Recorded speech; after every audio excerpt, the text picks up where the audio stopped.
Olá, meus irmãos. A paz do Mestre Jesus esteja com todos vocês. Que Deus abençoe quem me ouve. E que o Senhor possa falar conosco sempre por intermédio da sua santa palavra.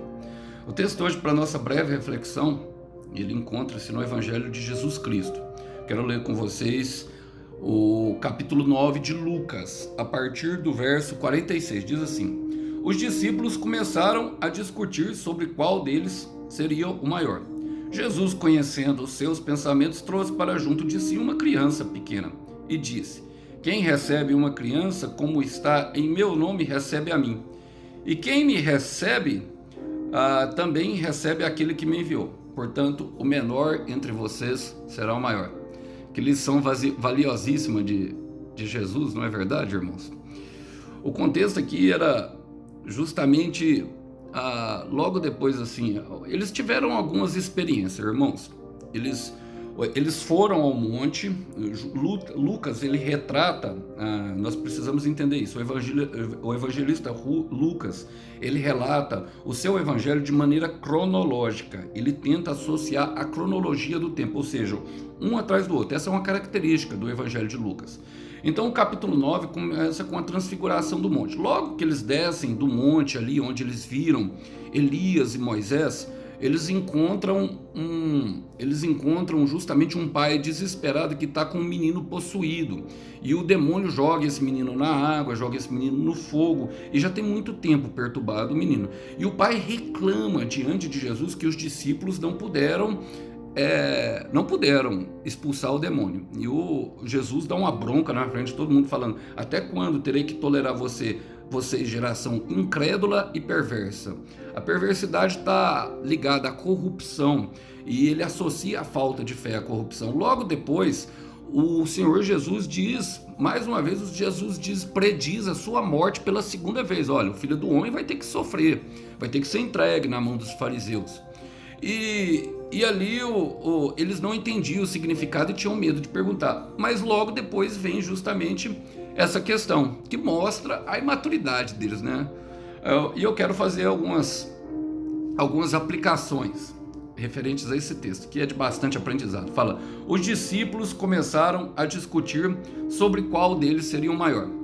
Irmãos, pessoas fúteis discutem medidas. Eu quero repetir: pessoas fúteis discutem medidas, discutem aquilo que tem. Se tem um cargo maior, e o maior aqui fala justamente do cargo. João e Tiago se apresentam com a mãe dele diante de Jesus, perguntando justamente quem se assentaria ao lado dele, no reino dele, do lado da mesa, do lado dele, do lado direito, que é o lado de autoridade.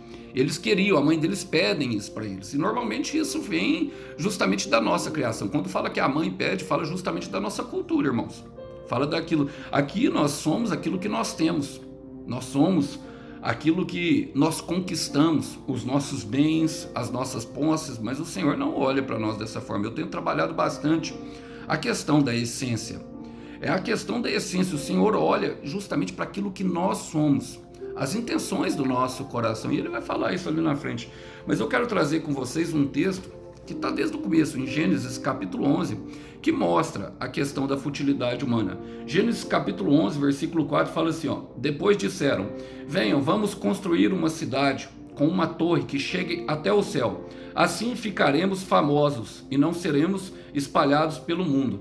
A intenção deles, meu irmão, de construir a torre, eles falam: assim ficaremos famosos. A intenção deles era engrandecer o nome deles. Alguma versão traz isso. E nós somos movidos por um nome, o nome de Jesus. É o nome de Jesus que nós devemos engrandecer. Em contraponto, em Gênesis capítulo 12, o Senhor Deus desce a Abraão, lhe dá a promessa, fala para ele sair A primeira coisa que ele faz: sai do meio da tua terra, do meio da tua parentela, do meio dos teus parentes, que eu lhe levarei uma terra, que irei lhe mostrar no caminho. E ele dá algumas promessas: engrandecerei o teu nome, tornarei-o rico. O Senhor, ele tem assim a questão de engrandecer o nome da gente. Sim, ele faz isso, mas ele só faz depois de nós provarmos humildade, que nós não vamos nos subverter no meio do caminho, negando o nome de Jesus, porque através do nosso nome, o nome de Deus que deve ser glorificado. E nós não devemos ficar com discussões de medidas, irmãos. Olha só o que Deus faz. Deus é impressionante, porque Deus ele desce. E a torre fala justamente da religião, irmão. O que significa a palavra religião? Religare. Ou seja, religare na etimologia da palavra significa o homem se ligando a Deus. E eles queriam construir uma torre que fosse até o céu, dentro de uma cidade. E toda seita, irmão, tudo que se refere a seitas e religião, daquilo que nós não devemos seguir, quer nos associar justamente a uma construção. A construção, aquilo que está sendo feito, é maior que o nome de Deus. E a verdade é que Deus, para se ligar ao homem, ele se fez homem e desceu até a terra. Entende o que Deus está falando? Ele fala, ó, todos se uniram e falam a mesma língua. Se isso é o começo do que fazem, nada os propuseram a fazer. Está no versículo 5 aí, no versículo 6. E daqui em diante, lhe será, tudo que se propuserem a fazer, daqui em nada em diante, lhe será impossível. Vejam, vamos descer e confundi-los com línguas diferentes, para que não consigam entender uns aos outros. Deus colocou confusão no meio deles, às vezes a gente não entende. E aí cada um começa a falar a mesma língua. Tanto que quando em Atos 2, o Senhor desceu, a primeira coisa que ele fez foi dar a variedade de línguas, as línguas pentecostais, as línguas dos anjos, retratado por Paulo em 1 Coríntios 13. Mas naquela questão ali, nós percebemos que o Espírito estava tanto manifestando o dom de línguas, como as pessoas que ouviam entendiam. Eles falam nas línguas e nós entendemos claramente eles. Simples pescadores. Então o poder da comunicação é justamente aquilo que se refere a esse texto. É um poder, a nossa grande falha, irmãos, muitas vezes é a comunicação. Quando entrou o pecado no mundo, nós esquecemos aquilo que Deus nos comunicou e demos ouvido à comunicação de uma serpente. Precisamos compreender isso. E Deus não está interessado em medidas. A palavra vem continuando falando, ela continua falando, Jesus, conhecendo os seus pensamentos, trouxe para junto de si uma criança pequena. E eu gosto dessa expressão, trouxe para junto de si uma criança pequena. Quando ele trouxe para junto de si, ele está trazendo a criança, ele está mostrando assim, ó, isso aqui é o que Deus importa, Jesus é Deus. E ele está confundindo os discípulos, porque os discípulos estão discutindo sobre quem é o maior, e ele traz a criança para perto de si. Mas eu quero me apegar a esse segundo versículo, a questão de que ele conhece o nosso coração e as nossas intenções.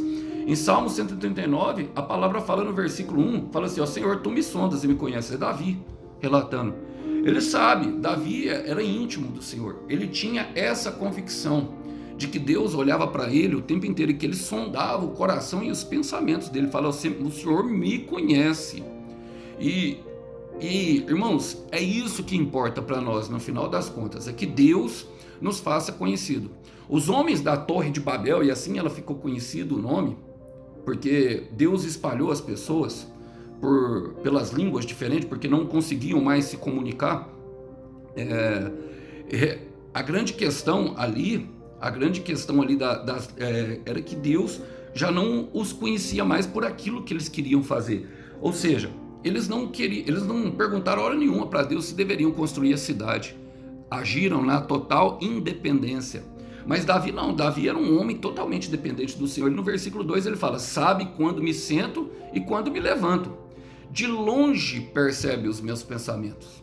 De longe percebe os meus pensamentos. Se tem um que tem o poder de avaliar os nossos pensamentos, é Deus. Quando nós temos essa ciência, irmãos, nós começamos a entender que sem a dependência de Deus, nós não vamos chegar a lugar nenhum. A lugar nenhum.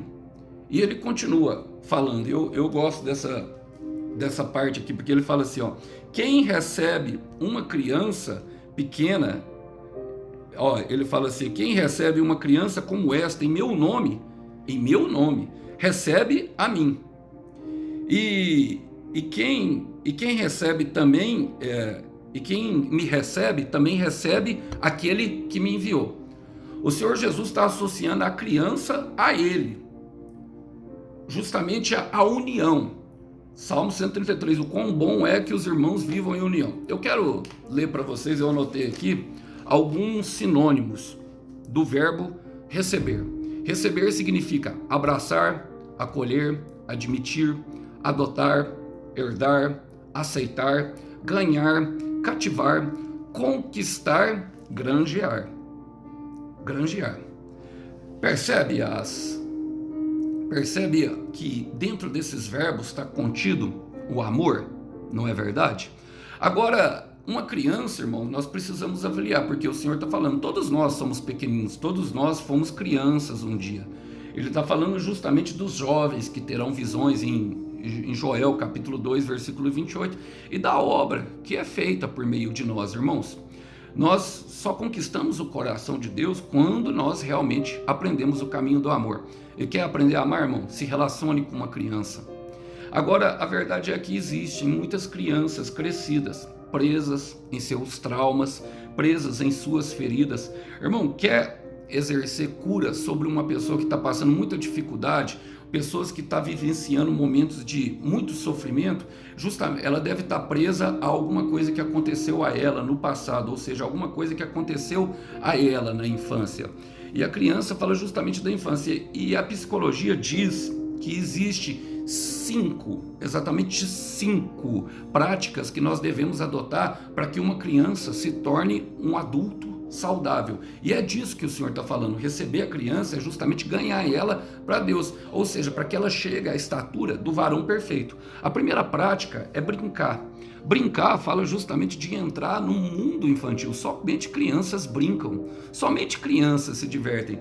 Elas aprendem muito, é uma atividade prazerosa para elas. É uma atividade, sabe, que é a melhor atividade, é uma das melhores atividades do processo do relacionamento. E quando nós nos dispomos, sabe, ouvimos essa palavra brincar, nós achamos que é infantil, mas para as crianças ela é muito prazerosa. E o que quer dizer isso, irmãos? Que durante as brincadeiras, as crianças promovem o autoconhecimento. E quando nós nos dispomos a brincar com as crianças, fala justamente de entrar no mundo delas, de entender elas, irmãos, justamente de saber o que elas gostam e o que elas estão vivendo. E conhecer, sabe, conhecer o mundo do outro pode estimular justamente capacidade de coordenação motora, isso é o que a psicologia fala, atenção, memória e principalmente a imaginação.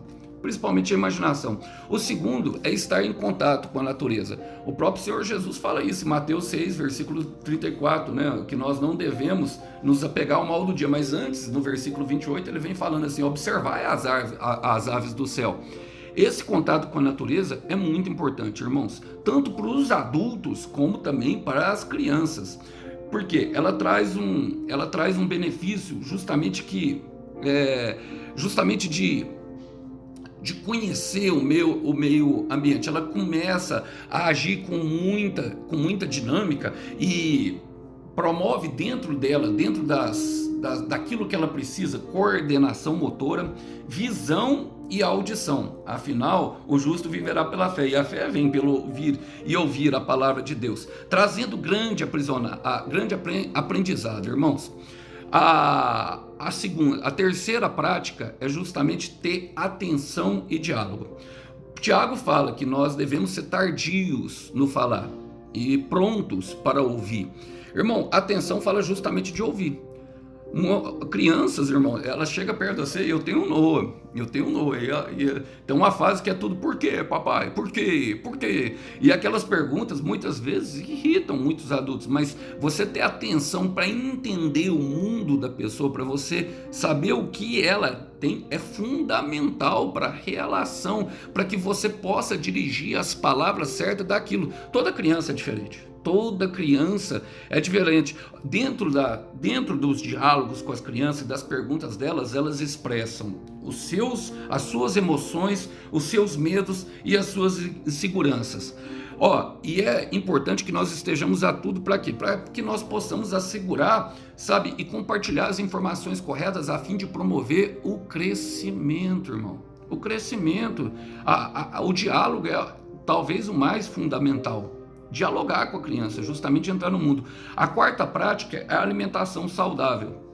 E aqui eu quero espiritualizar um pouco, meu irmão, porque aqui, logicamente, a alimentação está falando de comer bem, e isso é muito importante mesmo, dar para uma criança, mas nós estamos falando de crianças crescidas, e essas eu creio que, a partir das más funcionalidades do corpo, elas aprendem, hora ou outra, que precisa comer uma verdurinha.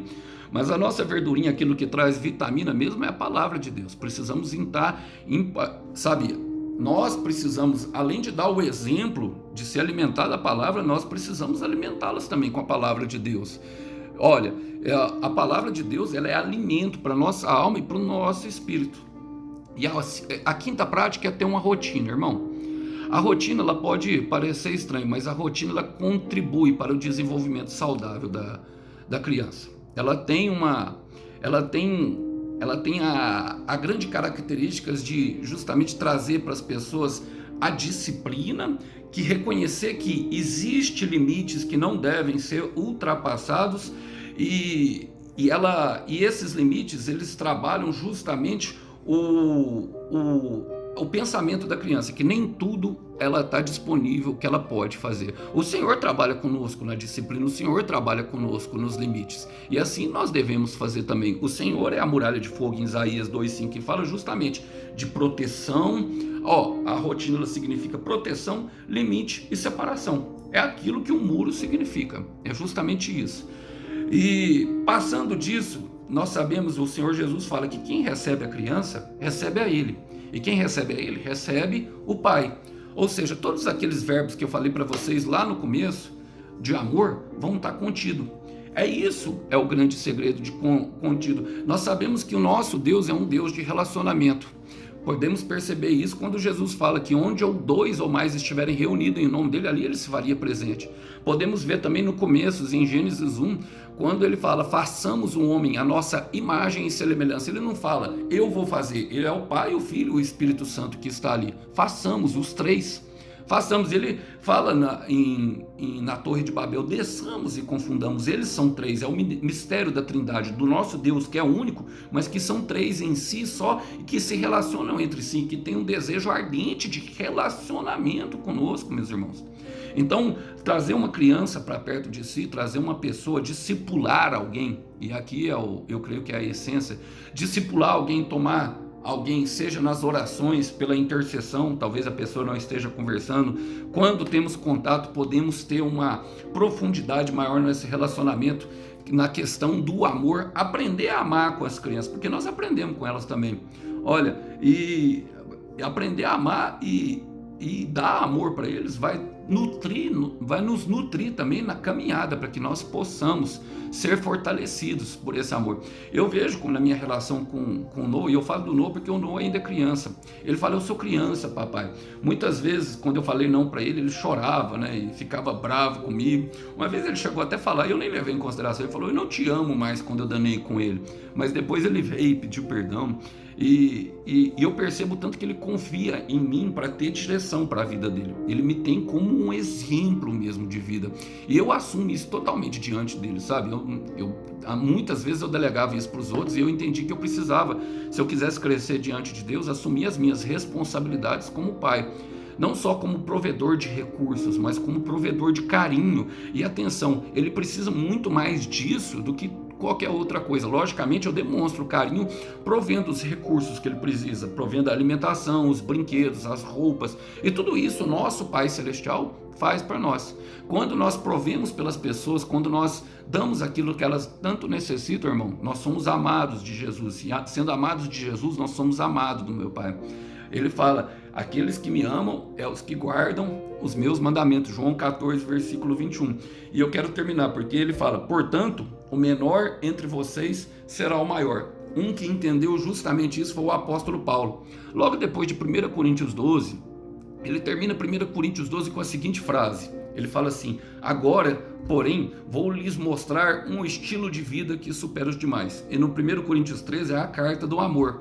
O mais importante é o amor. Mas eu quero ler com vocês a partir do verso 11, para nós terminar, que ele relata assim, quando eu era criança, falava, pensava e raciocinava como criança, mas quando me tornei homem, deixei para trás as coisas de criança.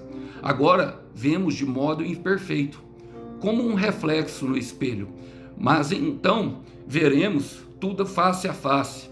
Ele está falando justamente da visão que ele vai experimentar pela purificação do seu coração com Deus. Veremos ele face a face. Tudo que sei agora tudo que sei agora é parcial e incompleto, mas conhecerei tudo plenamente, assim como Deus já me conhece. Nós teremos uma revelação completa por meio daquele trabalho que é exercido por meio da comunhão com os irmãos. E ele termina falando: 3 coisas, na verdade, permanecerão: a fé, a esperança e o amor. E aí ele dá a medida do amor. A maior delas é o amor. Por isso o Senhor Jesus fala que o menor é o maior quando aprender a amar. O amor, meu irmão, é o caminho. E quando nós descobrimos que para se amar é necessário ter coragem, porque muitas vezes uma criança como Noah se embirra com nós e fala: eu não te amo mais. Nós devemos compreender as realidades espirituais que estão ali dentro e aprendendo, junto com eles, crescendo, para que nós possamos ser conhecidos dele e para que nós possamos ter o coração purificado e subir junto, não por meio da religião, não com construções, mas sim por meio daquele que se fez carne, porque ele se fez pequeno, irmãos, ele se fez criança. Para Deus todos nós somos crianças, e a palavra fala em Filipenses capítulo 2, versículo 5, que embora sendo Deus, se negou tomando a forma de servo. E eu não posso mudar as palavras da palavra, mas eu poderia falar tomando a forma de criança. Esse é o amor do nosso Deus por nós, não é verdade, irmãos? Então nós sabemos que aprender a amar ainda é o caminho. Que Deus abençoe vocês, que vocês possam ficar com essa breve mensagem. A paz do Mestre Jesus. Tchau, tchau.